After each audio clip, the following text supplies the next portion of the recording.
하나님의 은혜와 평강을 빕니다. 네, 우리 좌우 앞뒤에 계신 분들과 함께 예배함이 기쁨입니다 라고 한번 전해볼까요? 함께 예배함이 기쁨입니다. 좋습니다.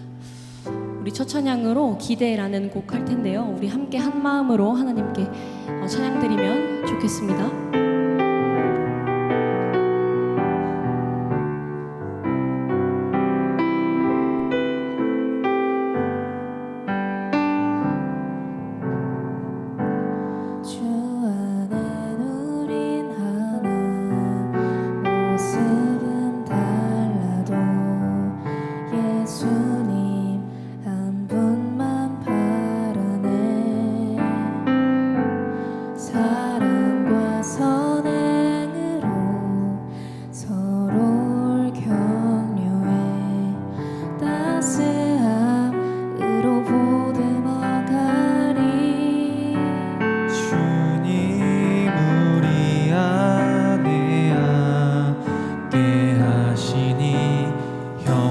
자매의 기쁨과 슬픔 느끼네.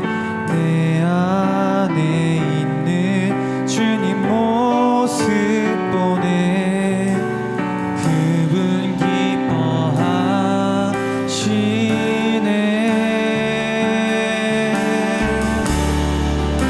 주님 우리를 통해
보듬어 주님 우리 안에 주님 우리 안에 함께 하시니 형제 자매의 기쁨과 슬픔 느끼네. 내 안에 있는 주님 모습 보네. 그분 기뻐하시니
아버지 주 우리 아버지 우리는 그분의 자녀 예수 우리 형제 손에 손잡고 하나 되어 다시 한번 주 우리 아버지 주 우리 아버지 우리는 그분의 자녀 예수 우리 형제 손에 손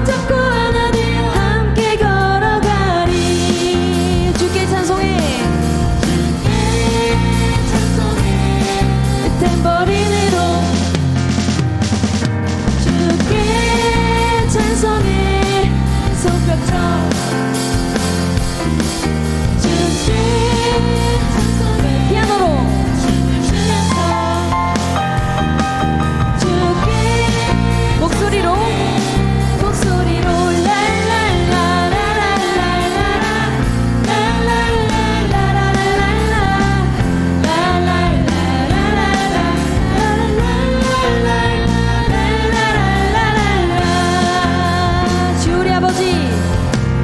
주 우리 아버지 우리는 그분의 자녀 예수 우리 형제 손에 손잡고 하나 되어 함께 걸어가리 주 우리 아버지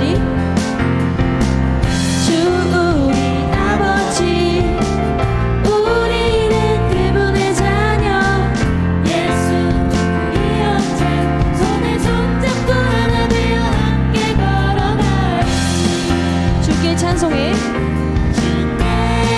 그럼 큰 버린으로 주께 찬송 손뼉쳐 주께 찬송해 춤을 추면서 주께 목소리로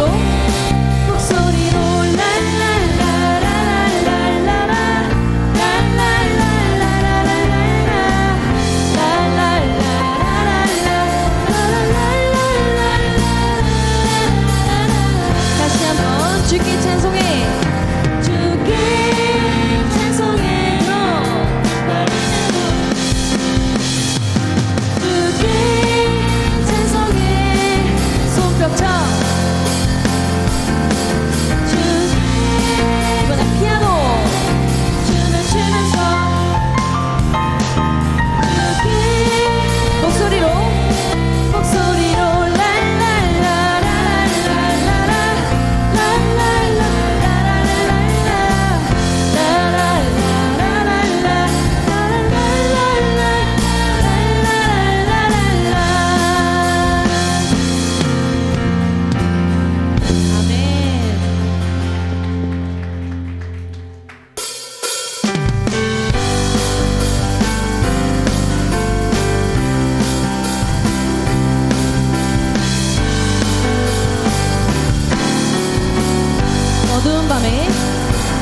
어두운 밤에 캄캄한 밤에 새벽을 찾아 떠난다 종이 울리고 닭이 울어도 내 눈에는 보지마 우리가 처음 만난 우리가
주 살아계신 주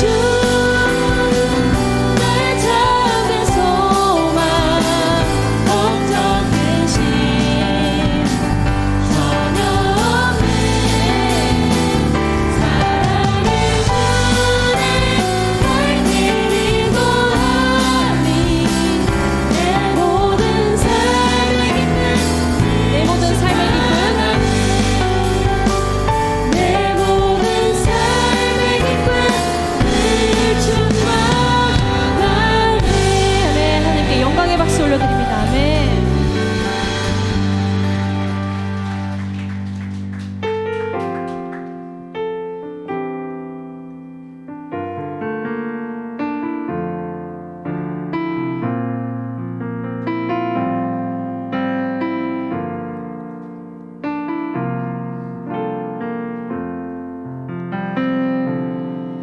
주님 내가 주의 장막을 사모합니다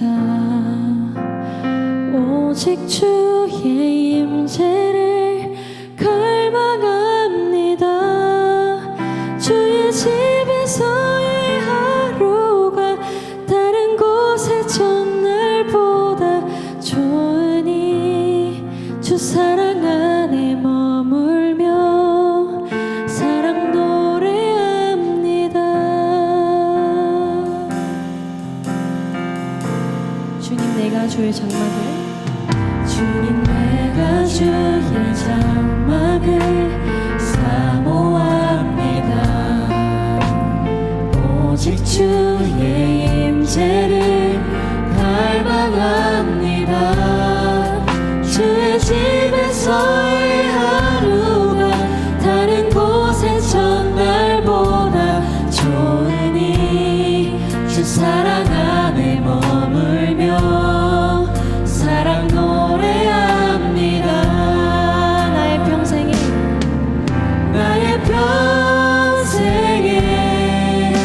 단 한 가지 소원 주의 아름다우신 보며 사랑 노래하는 것 나의 왕 되신 주님의 얼굴 구하며 주 사랑 안에 머물러 사랑 노래합니다 주님 내가 주의 장막을 주님 내가 주의 장막을 사모합니다 오직 주의 임재를 갈망합니다 주의 집에서의 하루가 다른 곳의 첫날보다 좋으니 주 사랑 안에 머물며 사랑 노래합니다 나의 평생에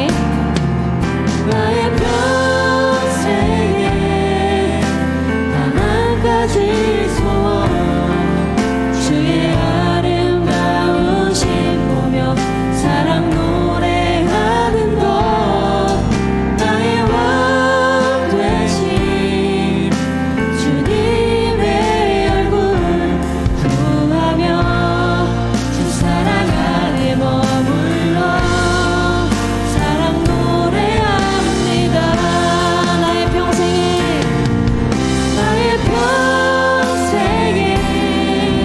단 한 가지 소원 주의 아름다우신 보며 사랑 노래하는 것 나의 왕 되신 주님의 얼굴 구하며 주 사랑 안에 머물러 우리 이번에는 목소리로만 찬양하겠습니다 노래합니다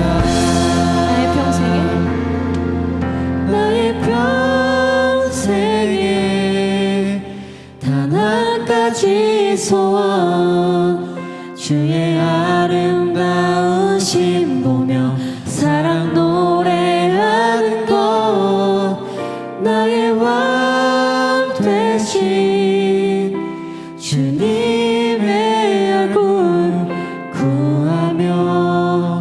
사랑 안에 머물러 사랑 노래합니다.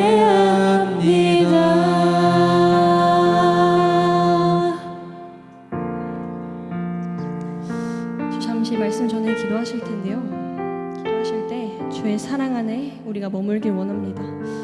내가 좀 더 그 사랑을 경험하길 원합니다. 나의 마음을 변화시켜 주시고 또 나의 소원은 하나님을 찬양하는 것입니다. 하고 함께 기도하시겠습니다.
사랑과 은혜가 풍성하신 우리 주 하나님 아버지, 우리 사랑하는 성도들을 원근 각처에서 불러 모아주셔서 이 자리에서 하나님 예배 드릴 수 있도록 허락하여 주시니 감사를 드립니다. 참으로 고마우시고 은혜로우신 우리 주 하나님 아버지 앞에 찬양함이 얼마나 기쁜지요. 주님, 우리의 찬양을 기뻐 받아 주시옵소서. 주님, 강과 웃기는 우리 사랑하는 성도들 주님의 영광 드리기 위하여 이 자리에 모였습니다. 세상의 분주한 것들을 아버지여 내려놓고 주님 앞에 온전한 마음으로 예배 드릴 수 있도록 허락하여 주시옵소서. 참으로 고마우신 우리 주 하나님 아버지, 아버지 앞에 간곡히 원하옵는 것은 주님, 우리 서울침례교회 아버지 어르신들을 위하여 주님 기도합니다. 하나님, 어르신들의 신앙하는 모습 속에서 우리가 본을 받고 평생을 아버지여 헌신하신 그 모습 속에 주님 한없는 사랑과 은혜를 내려주기를 간절히 소망합니다. 주님, 그들의 삶 속에서도 주님의 영광을 드리는 귀한 시간이 될 수 있도록 도와주시옵소서. 강과 없기는 이제 효도 관광을 아버지여 우리 교회에서 갑니다. 하나님, 안전하게 지켜보호하여 주시고 돌아올 때까지 아무런 사고가 일어나지 아니하도록 주님 도와주시며 온전히 주님을 향한 그 기쁨을 맛보게 주님 인도하여 주시옵소서. 보호하고 아버지여 서포트하는 우리 함께 가는 리더자들 주님 함께하여 주셔서 지혜롭게 시간들을 쪼개어 살필 수 있도록 주님 도와주셔서 주님 안전하게 인도하여 주시옵소서. 또한 알게 모르게 아버지여 숨어서 봉사하는 우리 사랑하는 성도들이 있습니다. 그들에게도 한없는 사랑과 기쁨을 받을 수 있도록 주님 허락하여 주시고 그 기쁨으로 인하여 주님께 영광 드릴 수 있도록 도와주시옵소서. 말씀을 전하신 목사님이 입술을 주장하여 주시고 그 말씀 속에 우리의 삶을 한 주간 동안 살면서 힘이 될 수 있도록 도와주시옵소서. 그 말씀이 이 예배당 안에서만 머물러 있지 아니하게 하시며 나아가 삶의 모습의 본을 볼 수 있도록 인도하여 주시옵소서. 참으로 고마우신 우리 주 하나님 앞에 아버지여 기도하옵기는 우리들을 진정 주님 앞에 모든 것들 내어놓고 주님 앞에 찬양과 기도를 드릴 수 있도록 인도하여 주시옵소서. 이 예배에 함께하지 못하여 아버지여 동영상으로 드리는 우리 사랑하는 성도들 그들에게도 함께 기쁨을 누릴 수 있도록 도와주시옵소서. 시종을 주님께 의탁하오며 예수님의 이름으로 감사하며 기도드립니다. 아멘.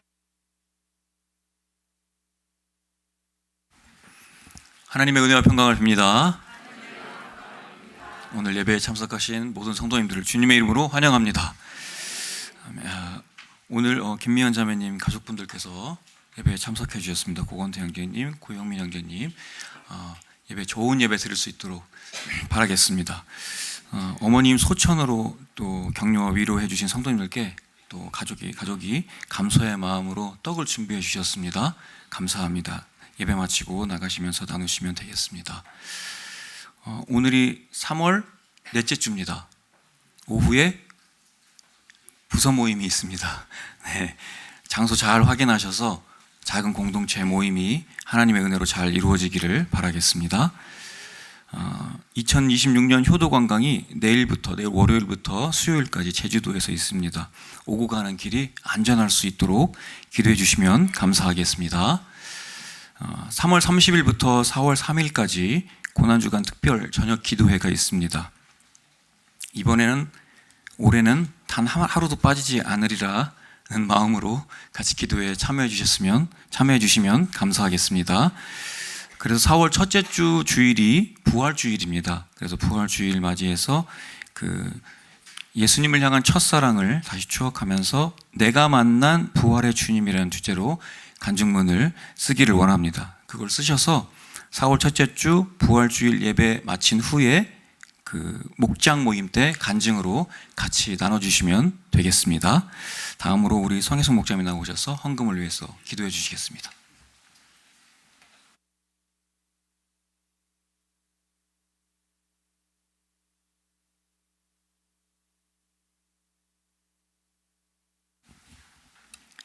사랑과 은혜가 풍성하신 아버지 하나님 감사합니다. 한 주간도 저희들을 주님께서 지켜보호하여 주셨다가 이 자리에 함께 모여 감사와 찬양으로 하나님께 영광 돌릴 수 있는 은혜를 저에게 허락해 주셔서 감사합니다. 인생을 살아가다 보면 때로는 막힌 담이 저희 길을 막고 높은 산이 저희 마음을 무너지게 하지만 하나님께서는 담을 헐어주시고 저에게 길을 열어주시고 높은 산 위에 너머에 밝은 빛을 비춰주셔서 저의 길을 인도해 주심을 감사함을 드립니다. 하나님, 이 시간 사랑하는 성도들 하나님 각 가정에 축복하여 주시옵소서.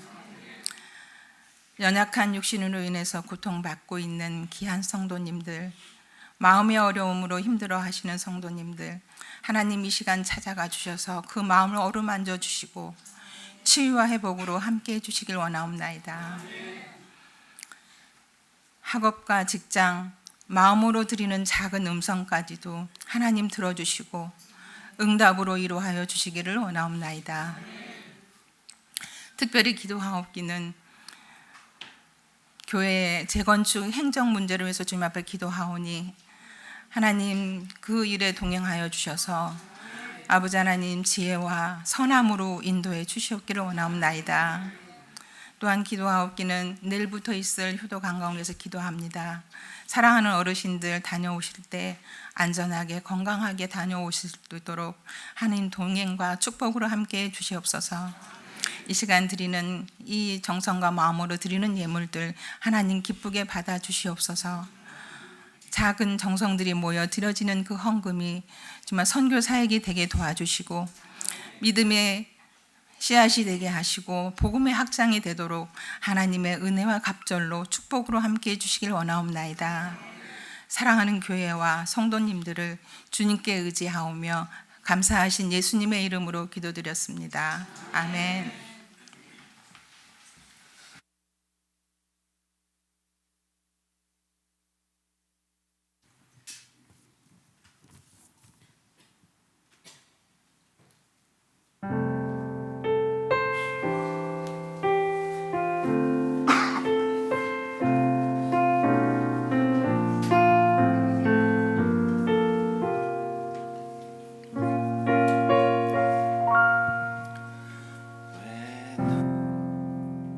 깊은 어둠 속에 홀로 두시는지 어두운 밤은 왜 그리 길었는지 나를 고독하게 나를 낮아지게 세상 어디도 기댈 곳이 없게 하셨네.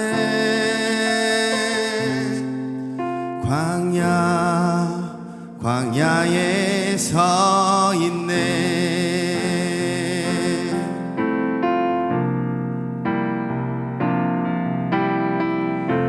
주님만 내 도움이 되시고 주님만 내 빛이 되시는 주님만 내 친구 되시는 광야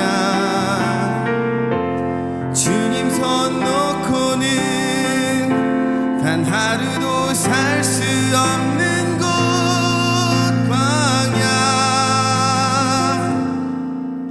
광야에 서 있네.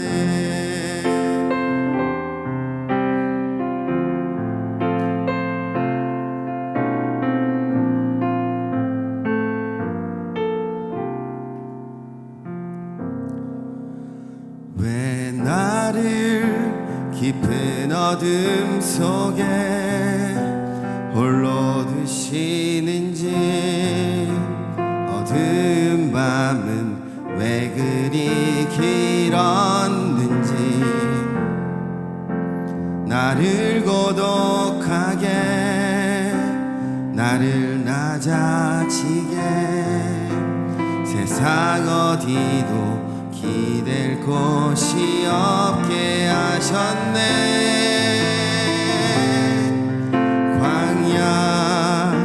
광야에 서 있네.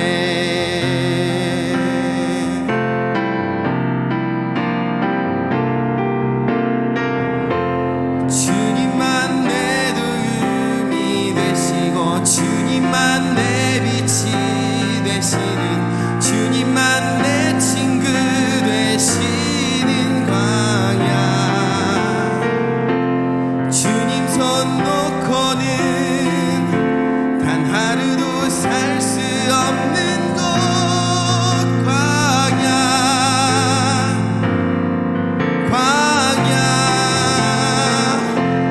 주께서 나를 사용하시려 나를 더 정결케 하시려 나를 택하여 보내신 그곳 광야 성령이 내 영을 다시 태어나게 하는 곳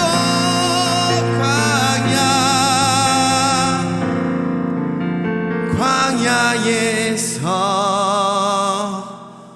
있네.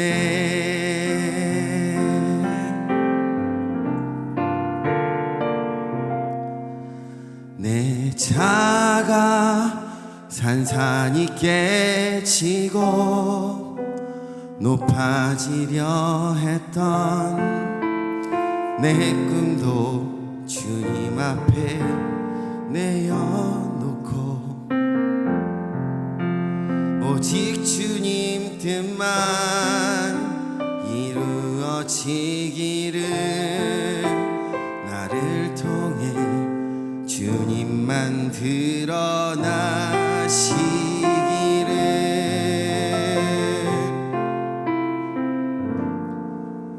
광야를 지나며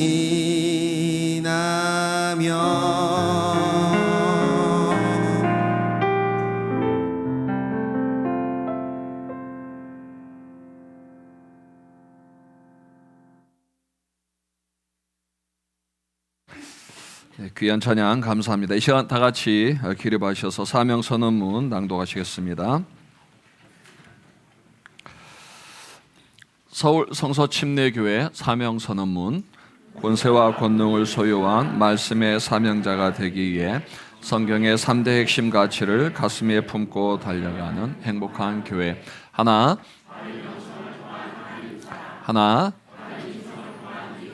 하나 바른 비전을 통한 세계 선교. 아멘. 오늘 하나님께서 우리에게 주신 말씀은 사도행전 2장 1절로 13절입니다. 그 중에서 교독하기는 1절로 8절까지만 교독하시도록 하겠습니다. 사도행전 2장 1절로 8절 말씀 교독하시겠습니다. 제가 먼저 읽겠습니다. 오순절 날이 이미 이름에 그들이 다 같이 한 곳에 모였더니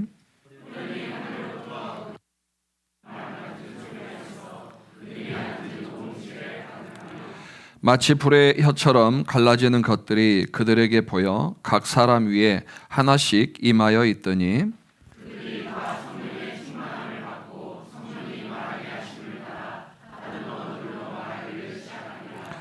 그때 경건한 유대인들이 천하 각국으로부터 와서 예루살렘에 머물러 있더니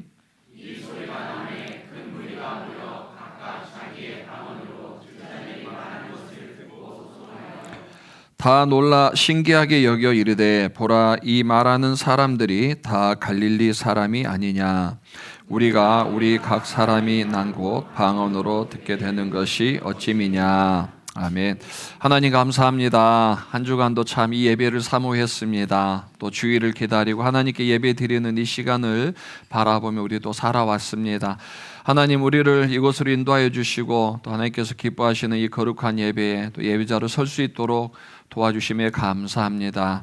우리의 자격은 없지만 또 예수 그리스도의 십자가의 은혜를 힘입어 저희가 이곳에 나와 또 하나님께 아바 아버지라 부르며 예배 드리오니 하나님 우리의 예배를 받아주시고 또 우리 심령 가운데에 또 공고한 심령이 있습니까? 육체적으로 연약한 성도들이 있습니까? 또 하나님의 위로의 말씀이 또는 하나님의 크신 손길에 도움이 필요한 성도님들이 있습니까? 하나님 함께 하시고 역사하시고 또 영혼의 힘을 얻고 돌아가는 복된 예배 될 수 있도록 주님 축복하여 주시옵소서. 하나님 홀로 영광 받기를 간절히 소망하오며 예수님의 이름으로 기도드렸습니다. 아멘. 착석해 주시기 바랍니다. 아까 광고 드린 것처럼 내일부터 수요일까지 효도 관광이 제주도에서 있습니다. 이 취지는 작년에 제주도 한 번도 못 가보신 분도 계시고 또 비행기도 못 타보신 분들 계신다 그래서 더 연세 드시기 전에 한 번은 모시고 가야 되겠다 싶어서 준비한 겁니다. 그때 준비는 다 됐고요. 지난번 제가 광고 드린 것처럼 혹시 우리 성도님들 마음에 또 기쁨이 있으시다면 한부모 섬기기 하셔서 난타 공연, 그 다음에 고등어 구이 한 번 식사해서 3만 원에서 5만 원 정도만 섬겨주신다면 저희가 또 감사함으로 또 섬길 수 있길 바랍니다. 함께 해주시면 감사드리겠습니다. 사도행전 저희가 시리즈로 계속 말씀을 전하고 있는데 사도행전은 복음이 어떻게 전 세계로 확산되어져 가는가에 대한 복음의 확장성에 대한 이야기라고 했습니다.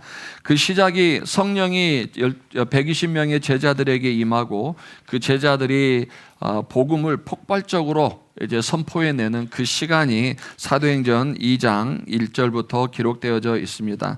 그런데 공교롭게도 이 복음의 폭발적인 능력을 행하는 그 도구로 쓰임 받는 방언이 오늘날 교회에서는 잘못 이해되고 잘못 사용되고 있다는 것을 알면서 한편으로 참 안타까움도 있었습니다. 그래서 오늘은 사도행전 2장 1절로 13절 말씀을 통해 뭐 설교일 수도 있고 강의일 수도 있는데 좀 방언에 대해서 우리가 좀 한 번은 분명하게 짚고 넘어가야 되겠다라는 마음을 먹고 제가 오늘 사도행전과 고린도 전서에서 말하는 방언에 대해서 좀 설명을 드리려고 합니다. 먼저 오순절 이 사건은 갑자기 일어난 일이 아니라 예언의 성취였습니다. 이 오순절날 성령이 임하고 또 120명의 제자들이 성령을 받고 그들의 입이 열려서 방언을 하게 된 것은 우연은 아닙니다. 급하고 강한 바람 같은 것, 그다음에 불의 혀같이 갈라지는 성령이 그들의 눈에 보였던 것도 우연은 아니라 이미 구약에서부터 예언되어진 하나님의 말씀이요 예언이었습니다. 예레미야서 31장 33절을 보면 그러나 그날 후에 내가 이스라엘 집과 맺을 언약은 이러하니 곧 내가 나의 법을 그들 속에 두며라고 그랬거든요. 그동안의 율법은 행위였습니다. 율법은 행위였는데 그 율법의 행위가 아니라 이제는 그 하나님을 믿는 그 백성들 마음에 하나님의 법을 두겠다라고 말씀하셨고, 요엘서 2장 8절 말씀을 보시면은 그 후에 내가 내 영을 만민에게 부어주리니라고 그랬습니다. 아까 법을 이스라엘 백성의 마음에 주시겠다고 그랬고, 요엘서에서는 좀 더 가깝게 하나님의 영을 만민에게 부어주리니 너희 자녀들이 장래일을 말할 것이며 너희 늙은이는 꿈을 꾸며 너희 젊은이는 이상을 볼 것이라 그러면서 하나님의 영이 그냥 한 사람이 아닌 만민 모든 사람에게 부어지는 그때가 올 것이다 라고 성경에서는 분명히 예언을 하고 있습니다. 이 예언이 사실은 사도행전 2장 오순절 사건 때 120명의 성도들에게 급하고 바람처럼 또 갈라지는 불처럼 이게 보여지는 현상으로서 나타날 수밖에 없었던 것은, 그게 성령이 하나님이 약속하신 영이 그들에게 부어주신다는 것을 볼 수 있었기 때문이죠. 아마 오늘날처럼 우리가 예수님 믿고 구원받고 성령이 우리에게 임하는데 징표가 없으면 아마 그 120명의 제자들은 평생 거기서 죽었을 거예요. 성령 임하는 줄도 모르고 언제 성령 임하지 하고 기다렸을 거예요. 그래서 그들에게 눈에 보이는 현상으로서 예레미야서와 요엘서와 또 기타 구약에서 여러 곳에서 예언했던 그 성령이 이제는 한 사람이 아닌 예수 그리스도를 주로 인정하는 모든 사람에게 부어진다는 것 현상으로 그렇게 보여지는 거죠. 그래서 요한복음 14장 16절 17절 말씀을 보셔도 예수님도 직접 말씀하셨죠. 내가 아버지께 구하겠으니 그가 또한 다른 보혜사를 너희에게 주사 영원토록 너희와 함께 있게 하리니 그는 진리의 영이라 세상은 능히 그를 받지 못하나니 이는 그를 보지도 못하고 알지도 못함이라. 그러나 너희는 그를 아나니 그는 너희와 함께 거하시며 또 너희 속에 계시겠습니다 하면서 예수님의 말씀을 듣고 있는 그 제자들에게 곧 이제 하나님이 약속하신 구약에서 말씀하신 그 새 영이 새 법이 이제 너희들 안에 부어질 때가 올 것이다 라고 그렇게 주님도 말씀을 하셨다는 거예요. 그러니까 오순절날 사건은 우연히 그냥 일어난 사건이 아니라 이미 구약에서부터 특정한 시간 속에서 이루어지도록 예언되어진 준비되어진 말씀이고 그 예언의 성취가 사도행전 2장에서 이루어지는 겁니다. 자, 두 번째 우리가 볼 건요, 구약과 그냥 신약의 성령의 내주는 어떠한가라는 겁니다. 구약과 신약의 성령 내주는 다릅니다. 사무엘상 16장 14절 말씀 같이 한번 읽어보실까요? 시작. 여호와의 영이 사울에게서 떠나고 여호와께서 부리시는 명령이 그를 번뇌하게 한지라. 아멘. 구약과 신약의 영의 가장 큰 차이는 뭐냐면요, 구약은 한 사람에게 임했어요. 사울 왕이 기름을 부으면 하나님의 영이 그에게 임했다가 사울 왕이 하나님을 버리고 하나님의 법을 따르지 않자 그의 영이 사울을 떠났다고 그랬습니다. 떠나서 누구에게로 갔죠? 다윗에게로 갔지요. 다윗에게서 그 다음 기름 부은 자로 가고 나중에는 사사들과 선지자에게, 그 시대에 하나님의 기름을 부었고 하나님의 일을 하는 사람에게 영이 임하고 그 임무가 끝나면 하나님의 영은 다른 새로운 임무를 맡은 사람에게 옮겨갔다라는 거예요. 그런 면에서 구약은 조건적이면서도 계획적인, 그리고 한편으로는 선택적인 성령의 임재였다라는 걸 알 수 있는데, 신약은 다릅니다. 요엘서 2장 28절 말씀을 다시 보시면 그 후에 내가 내 영을 누구에게요? 만민에게. 이제는 사울에게, 다윗에게, 그 다음에 그 선지자들에게 한 사람 한 사람이 아니라 이제는 하나님의 백성 모든 사람에게, 만민에게 그 영을 부어줄 때가 온다라고 얘기를 하니까 한 사람이 아니라 다수로 얘기하는 거죠. 그 다음에 고린도전서 6장 19절 말씀을 보셔도 너희 몸은 너희가 하나님께로부터 받은 바 너희 가운데 계신 성령의 전인 줄을 알지 못하느냐. 너희는 너희 자신의 것이 아니라 그러면서 고린도 교회에 있는 성도들에게 향해서 그냥 한 사람이 성전이 아니라 뭡니까? 너희, 그 교회를 얘기하는 겁니다. 그 고린도 교회 안에 있는 성도들 모두가 다 하나님의 영을 가지고 있는 성전, 그러니까 거룩한 영을 품고 있는 전이다라고 얘기하는 겁니다. 그러니까 우리 몸이 거룩해서가 아니라 우리 안에 구원받은 모든 성도들 개개인의 한 사람 한 사람의 그 마음에 성령이 계시기 때문에 그 모든 사람이 다 하나님의 성전이다라고 이야기를 하는 거죠.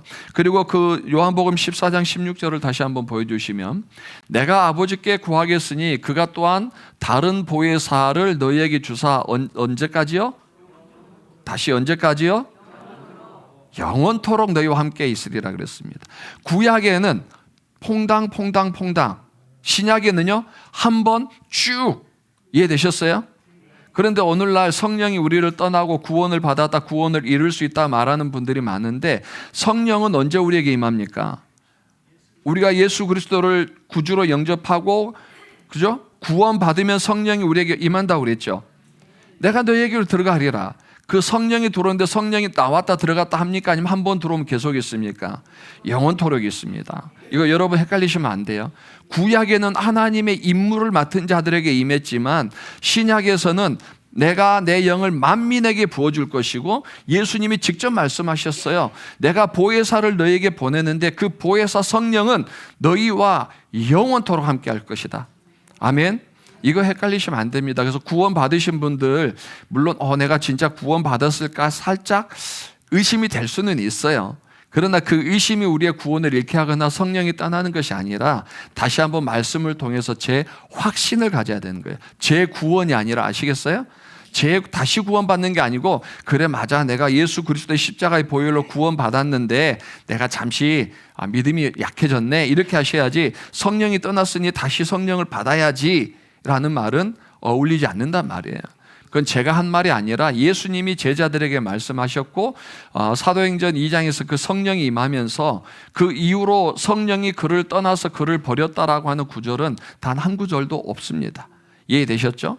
그러니까 하나님의 구약의 성령은 퐁당퐁당이었다면 신약에서 우리가 구원받고 예수 그리스도를 개인적인 구주로 영접하는 순간 성령이 우리에게 임하고 그 성령은 우리와 영원토록 함께 하신다. 이것 분명한 예수 그리스도의 약속인 줄 믿습니다. 자, 세 번째 그러면 사도행전 2장에 말하는 다른 언어는 무엇입니까? 이게 이제 핵심인데 2장 4절 말씀 한번 같이 읽어보실까요? 시작.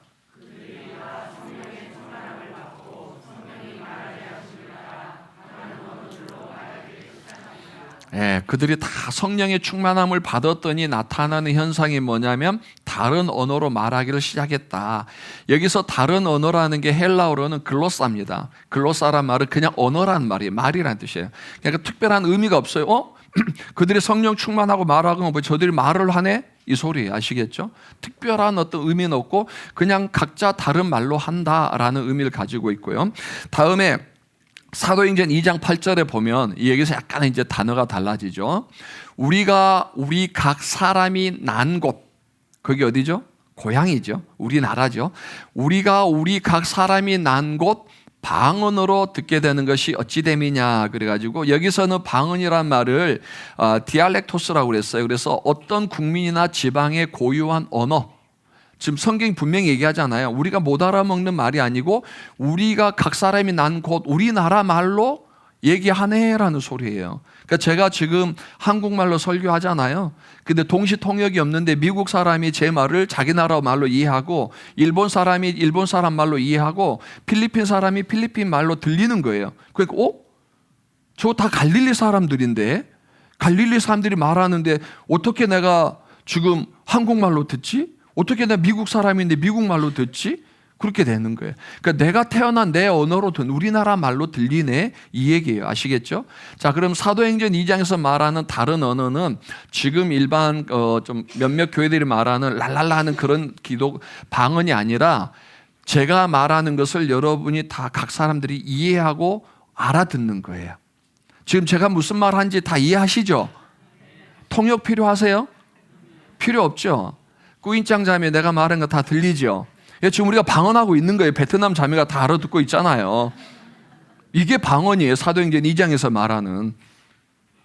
그런데 그런데 이게 좀 우리가 오해하다 보니까 그랬는데 사도행전 제가 읽지는 않았습니다만은 9절부터 11절까지 보면 부르기야, 밤빌리아, 애굽, 구레네, 뭐 리비아, 또 로마, 유대인, 유대교, 그레데인, 아라비아인 그 16개 나라의 사람들이 그곳에 모여 있었다고 그랬어요, 성경에. 그런데 그 16개 사람들이 듣고 11절에서 말하기를 그레데인과 아라비아인들이라 우리가 다 우리의 각 언어로 하나님의 큰 일을 말함을 듣는도다라고 이야기를 합니다. 하나님의 큰 일을 말함을 듣는도다. 우리의 각 언어라고 그랬어요. 이해되시죠? 그러니까 그 나라 16개 사람들이 16개국의 사람들이 그냥 헬라어로 말하는데 각자 자기 나라 언어로 듣는다는 거예요. 이거를 성경에서 이제 방언이라고 말하고 있는데 결론적으로 사도행전에서 말하는 방언은 지금 우리가 말하는 기도할 때 하는 그런 방언이 아니고 그 나라 언어예요. 그 나라 언어. 그 나라 언어로 듣는데 지난번 제가 한번 말씀드렸습니다만 이 언어가 무엇을 말하느냐? 그 뒤에 하나님의 큰 일을 말함을 듣는도다 그랬어요. 그러니까 베드로나 제자들이 지금 말을 하는데 이해를 못하면 그 뒤에 하나님의 큰 일도 이해를 못하겠죠. 그런데 베드로와 그 제자들은 분명히 자기 나라 말로 하나님께서 우리 믿음의 조상 아브라함을 부르셔서 큰 민족을 이루겠다 하셨고 그 중에 다윗을 또 택하사 다윗의 씨를 통하여서 하나님의 나라가 영원하게 세우시겠다 하셨고 다윗의 자녀 중에서 네 번째 유다를 택하셔서 유다의 사자로서 태어나시고 다윗의 동네 베들레헴에서 태어나겠다고 하셨던 그 메시아가 예수 그리스도가 그곳에 태어나셨고 그분이 하나님의 아들이셨다. 그런데 너희가 하나님의 아들을 믿지 않고 신성 모독죄로 십자가에 달려 죽였으니 너희들 어떻게 할래? 이 얘기를 한 거예요. 다 들리셨죠? 무슨 말인지. 그렇게 얘기하고 그 16개 나라 사람들도 베드로나 제자들이 한 말을 한 거예요. 하나님의 큰 일, 그 구약에서부터 예수 그리스도의 부활에까지 증거했더니 그 나라 사람들이 각 나라 말로 다 듣고 나중에 뭐라고 그럽니까? 너희들이 그 하나님의 아들 예수 그리스도를 죽였다 그랬더니 자기들도 인정하는 거예요. 그래서 우리가 어떻게 하면 되겠냐, 이 큰일 났다 하면서 자기들이 베드로에게 우리가 어떻게 해야 되겠어? 그럴 때 베드로가 어떻게 합니까? 회개하고 성령을 선물로 받으라 하면서 회개를 촉구합니다.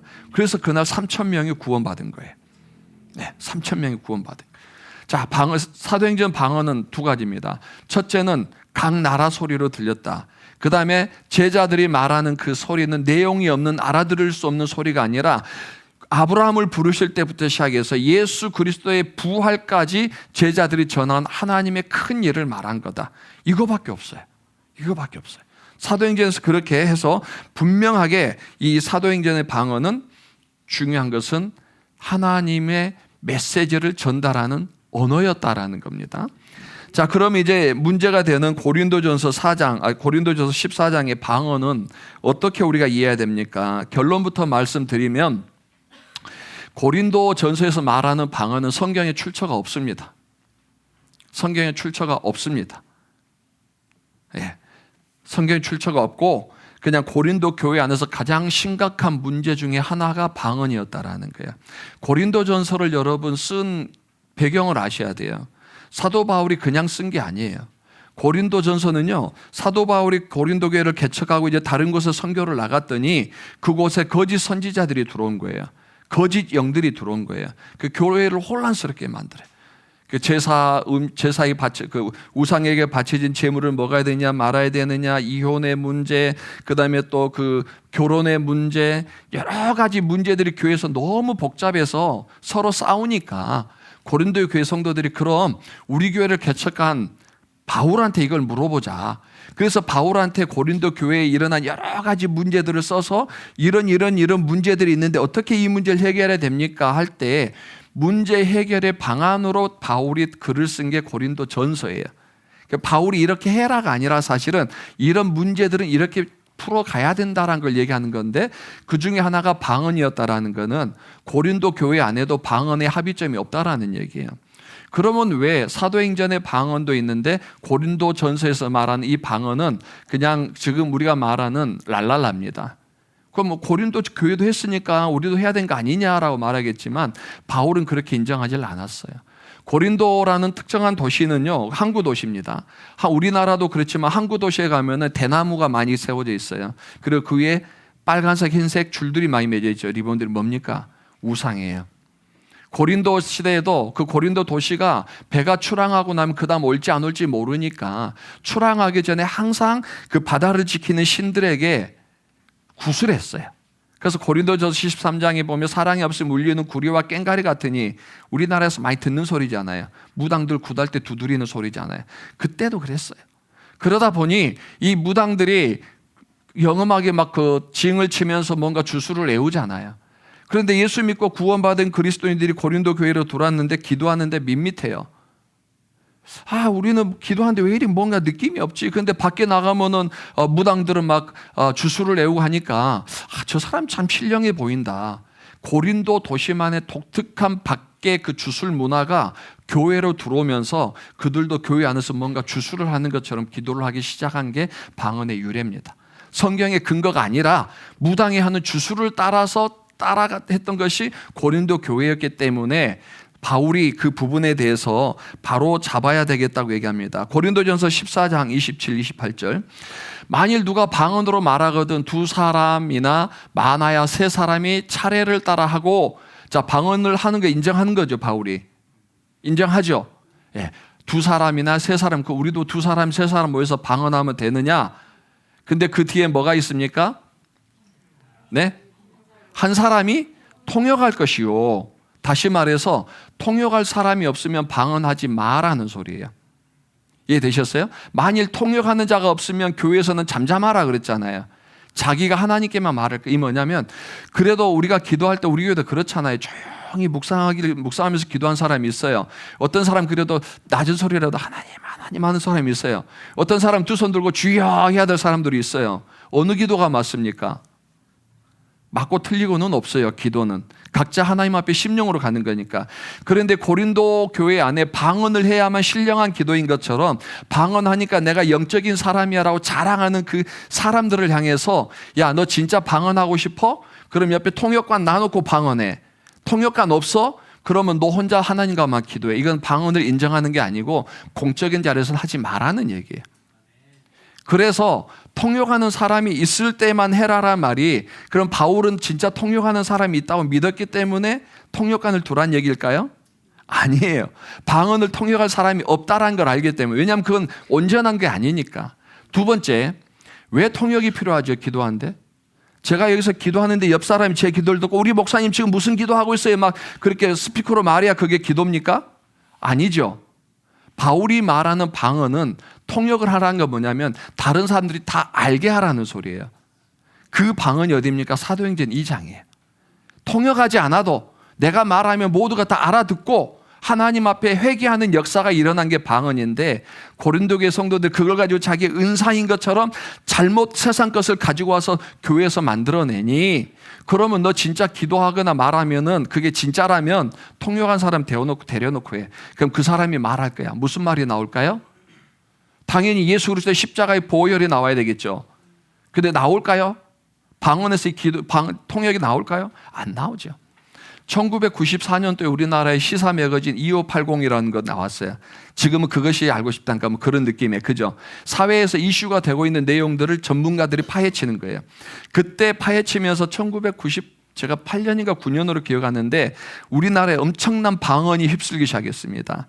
그래서 시사 매거진 2580에서 이거를 취재했어요. 한 사람이 방언한 걸 녹음했습니다.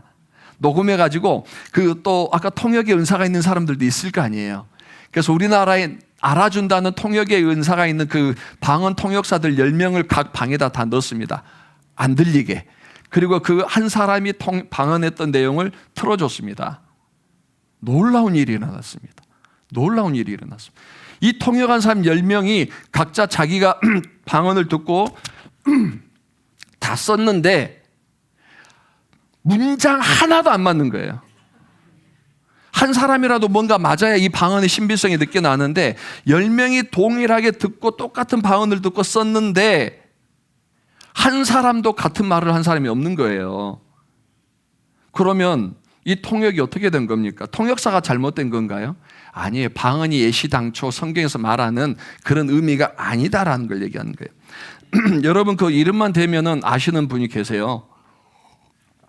제가 공개적으로 뭐 우리 교단은 아니지만 그분이 그 전도사 시절에 이제 어느 교회로 이제 전도사로 부임을 갔습니다. 근데 그 교회가 방언이 좀 센 교회였어요.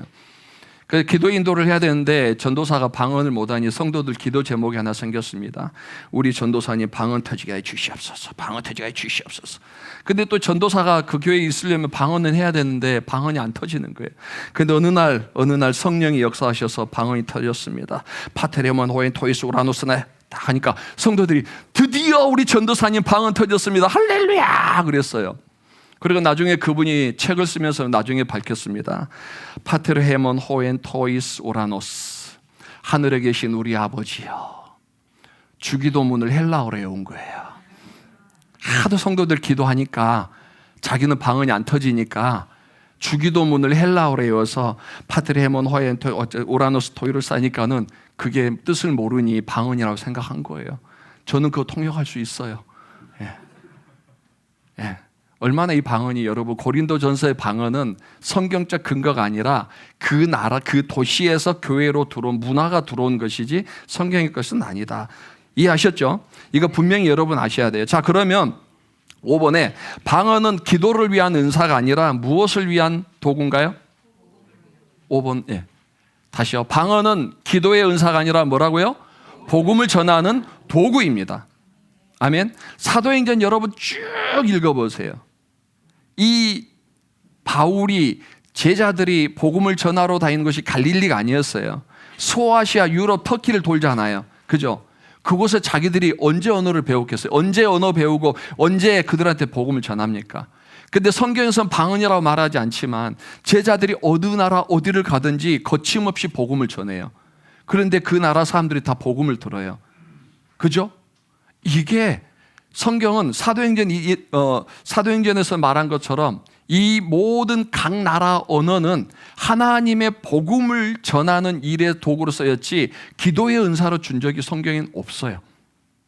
그러니까 기도는 각자 방법대로 하는 건 중요하지만 우리가 이 방언에 대해서 성령의 충만함을 받은 성령을 받은 증거가 방언이다라는 말은 성경에 없는 인간들이 지어낸 말이고, 자, 사도행전 1장 8절 말씀 하나 보실까요?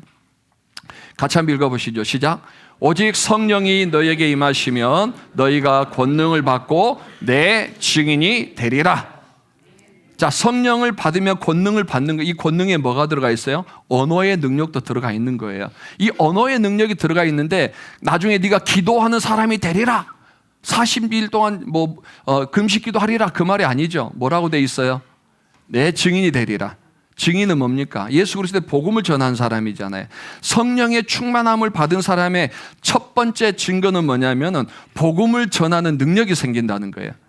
그래서 제자들이 성령의 충만함을 그들이 입고 밖에 나가서 제일 먼저 했던 것은 아브라함부터 예수 그리스도의 부활까지의 그 복음을 전하는 거예요. 그 전에 숨어있던 제자들이 성령의 충만함과 담대함을 얻고 나서 제일 먼저 했던 것은 복음을 전하는 능력이었다라는 거예요. 그러니까 오늘날 성령 충만한 사람은 기도를 많이 한 사람입니까? 전도를 한 사람입니까? 전도입니다. 기도가 아니란 건 아니에요. 기도도 해야죠. 그러나 우리의 궁극적인 목표, 교회가 이곳에 세워진 이유, 하나님이 우리를 구원하시고 이 땅에 남겨놓으신 이유가 뭐예요? 아직도 구원받지 못한 영혼들을 땅끝까지 이르러 그리스도의 그 증인이 되게 하시는 것, 그 이유밖에 더 있겠습니까? 아멘. 100세 시대니까 그래도 100세까지는 살고 와야지, 그래서 하나님이 남겨놓으시는 걸까요? 아니에요. 이미 우리가 구원받고 우리도 성령에 임했다면은 우리 또한 뭐가 돼야 돼요? 증인이 돼야 되는 거예요. 증인을 위해서, 복음을 전하기 위해서 하나님이 우리에게 여러 가지 은사를 주시는 줄 믿습니다. 자, 두 번째 이 성령 충만했다는 능력은 뭐냐면은 복음을 알아듣는 능력이에요. 복음을 알아듣는 능력. 그러니까 우리가 그 구원 받는 것도 참 하나님의 은혜잖아요. 그죠? 내가 어떻게 하나님 이 말씀을 깨닫고 구원받을 수 있었을까? 여러분 생각해 보세요. 창세기부터 요한계시록까지 여러분 달달달 외워서 구원받았습니까? 창세기부터 요한계시록까지 단어 하나를 헬라어, 히브리어 분석해가지고 신학적으로 다 이해를 해서 구원받았습니까? 아니죠. 어쩌면 5구절? 어떤 사람은 단 1구절 가지고도 구원받았단 말이에요. 그럼 그건 뭐예요? 내 능력이나 내 지혜가 아니라 하나님이 이 복음의 말을 전하는 사람의 그 입술을 통해서 들어오는 그 소리가 내가 그 하나님의 말씀을 깨달을 수 있도록 역사하셨기 때문에 그래요. 그래서 여러분 늘 기도하셔야 됩니다. 우리 교회 안에 아직 구원의 확신이 없는 사람들이 성령께서 그들의 마음을 열어주시고 말씀을 깨닫게 하심으로 그들이 구원받아 하나님의 자녀가 되고 천국 복음 가지고 살 수 있도록 기도해 주셔야 돼요. 아멘. 그래서 아까 베드로나 그 제자들이 성령 충만함을 받고 그 나라 말로 얘기했을 때 이들도 은사지만 그 16개의 나라에 있는 사람들이 자기 나라 말로 듣는 것도 이것도 은사예요. 그죠? 똑같은 한국말인데 참 못 알아먹는 사람도 많잖아요. 그죠? 같이 한국말 하나 내가 가끔 영어 하나 헬라어 하나 싶을 때도 있을 정도로 똑같이 한국말 하는데 맑게 못 알아먹는 사람들. 그러나 그 맑게 알아먹는 것도 은혜예요. 성령님의 선물인 줄 믿습니다. 그래서 우리가 이제 결론 내리면 복음은 기도하는 은사로 주신 것이 아니라 복음을 전하는 도구로, 방언은 복음을 전하는 도구로 주셨다라는 것. 성령 충만이 임한다는 것은 우리가 뜨거워지는 것도 있지만 우리의 입술을 열어 예수 그리스도의 십자가의 보혈을 전하는 것, 이게 성령 충만한 사람의 첫 번째 증거입니다. 그 사도행전의 2장이 성령의 충만을 받고 복음을 전하고 그 복음이 사도행전 28장까지 가면서 소아시아를 통과해서 이제는 로마에까지 이르는 전 세계로 복음이 확산되어지는 그 과정의 길을 말하는데 그 사도행전 2장의 첫 시작이 성령의 충만함을 받고 그들이 입을 열어 복음을 전하였더라. 이게 방언인 거예요. 아멘. 그래서 방언이란 단어보다는 그 나라 말로 우리가 복음을 전하는, 그 나라 언어로 복음을 전하는 것, 이렇게 생각하시면 좋을 것 같고, 뭐 그렇다고 타교단에서 방언하는 것 제가 비판하지 않습니다. 그건 비성경적이다 말하지 않습니다. 그렇게라도 기도하라면 하세요. 그러나 그게 교회 안에서 공적으로, 그러나 성령 받은 사람의 증거로 너는 방언 못하니 성령 못 받았다, 믿음이 없다가 아니라 각 사람의 취향에 따라 기도하는 것으로 우리가 인정하되, 그러나 성경이 말하는 방언은 분명히 그들이 입술을 열어 복음을 전하는 도구인 게 확실한 방언이라는 거예요. 아멘. 자, 오늘은 우리가 특별히 기도할 내용은 없을 것 같습니다. 다 같이 일어나셔서 찬송가 185장 찬양하시겠습니다.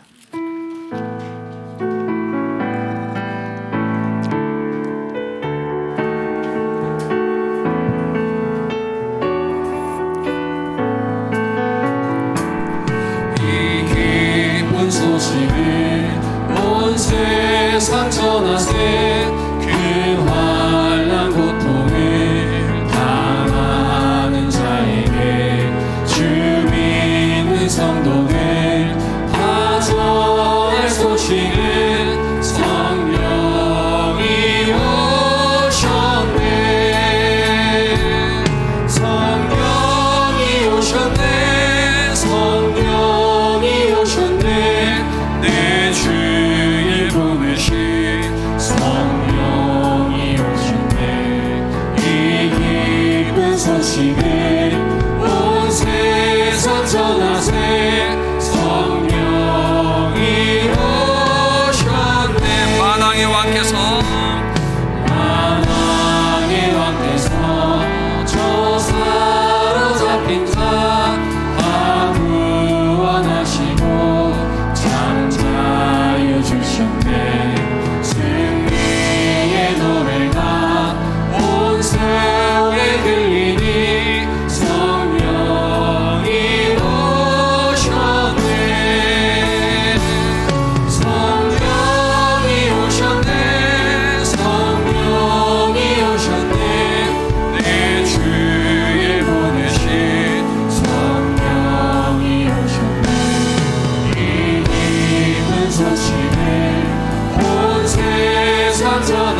살아계신 아버지 하나님, 감사합니다. 아담의 죄의 타락으로부터 시작해서 우리가 구원받기까지 하나님의 구원의 여정은 끊임이 없었습니다.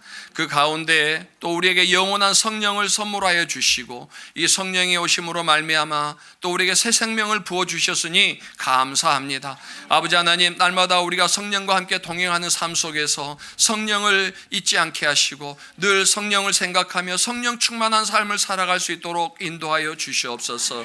하나님, 또한 성령을 우리에게 주신 그 값없는 은혜를 다른 사람들에게도 전할 수 있도록 우리의 입술을 열어주시기를 원합니다. 성령이 원하시는 것, 하나님이 원하시는 것, 하나님께서 우리에게 보내신 이 성령이 목적이 나만 구원함이 아니라 다른 사람들에게도 이 기쁜 소식을 전하게 하김을 다시 한번 우리에게 깨닫게 해주시고, 이번 한 주간도 아직도 하나님을 알지 못하고 예수 그리스도의 십자가의 은혜를 들어보지 못한 사람들에게 복음의 능력을 전할 수 있는 우리의 입술이 되게 하여 주시옵소서. 감사하며 이번 한 주간도 우리 성도님들 삶 가운데 하나님의 은혜와 평강이 강물처럼 흘러넘치기를 축복하올 때 예수님의 이름으로 기도드렸습니다. 아멘.